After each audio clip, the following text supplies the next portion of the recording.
Durante 10 anos, um processo manteve a sombra da dúvida sobre a integridade do ex-técnico da Seleção Brasileira de Natação Paraolímpica, Zeca Villar, na condição da Sociedade Amigos do Deficiente Físico, a SADEF. Agora, a sentença do juiz Armando Ponte Dias Júnior joga a luz da verdade sobre essa sombra. O juiz afirma taxativo: não tenho dúvida, portanto, que o réu José Rosélio não se apropriou das verbas advindas da Petrobras, Prefeitura de Natal e Caerne. A sentença põe fim a um processo que colocou no banco dos réus o maior incentivador da natação paraolímpica do Rio Grande do Norte e um dos mais respeitados técnicos do país. A justiça tardou, mas não falhou, afirma Zeca com o olhar reflexivo de quem não consegue acatar a injustiça da própria acusação. O corpo da sentença judicial dá conta do nível dessa injustiça. A investigação provou mais do que a honestidade e integridade do acusado. Trouxe à tona o apoio gratuito dado aos atletas da SADEF pelo Tutubarão, empresa pertencente a Zeca Villar. É irrefutável que o desenvolvimento das atividades da SADEF eram viabilizadas pelas instalações do Tutubarão, uma vez que aquela não apresentava sede própria, o que demonstra que a associação era o polo mais beneficiado na relação.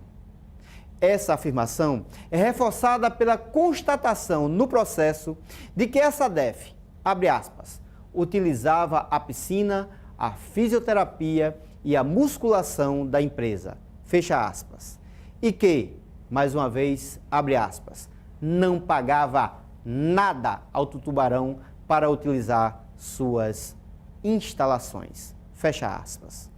O juiz Armando Ponte Dias Júnior ressalta uma afirmação corroborada por todos os que acompanharam as atividades da SADEF naquele momento. Abre aspas.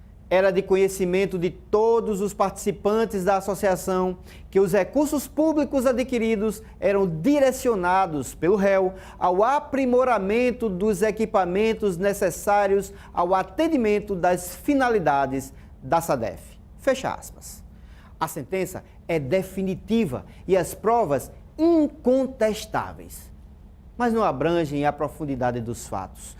Não observam, por exemplo, as várias noites que antecediam competições em que os atletas da SADEF se abrigavam sob o teto da família Villar para saírem juntos na madrugada em busca de medalhas quase certas, patrocinados pelo próprio Zeca Villar.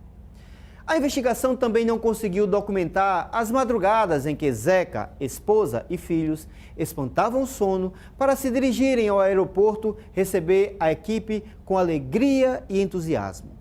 Depois, independente do horário, cada um dos atletas era transportado no carro da família para a segurança do seu lar. Atletas da SADEF e os Villar formavam uma família ampliada que partilhavam superação, vitórias e até o lazer nos sábados. Difícil entender como toda essa dedicação e carinho daqueles dias teve como recompensa posterior acusações infundadas por parte de alguns beneficiados.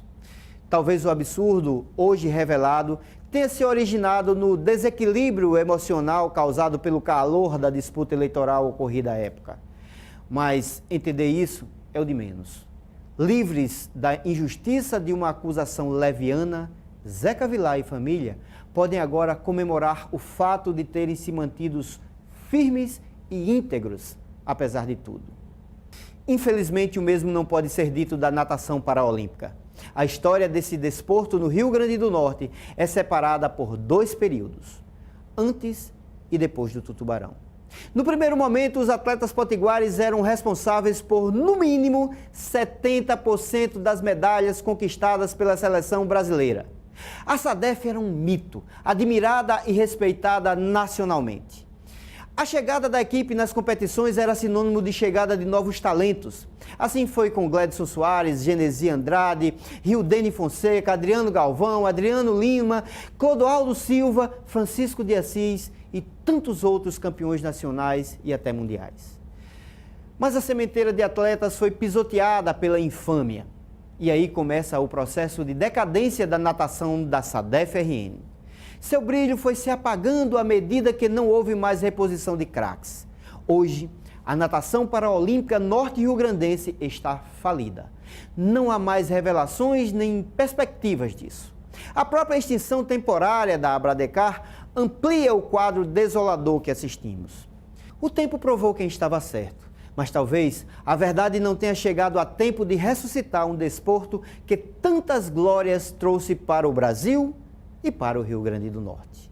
Uma dura lição que talvez sirva de lição para se entender a importância de se colocar em prática um valor universal chamado gratidão.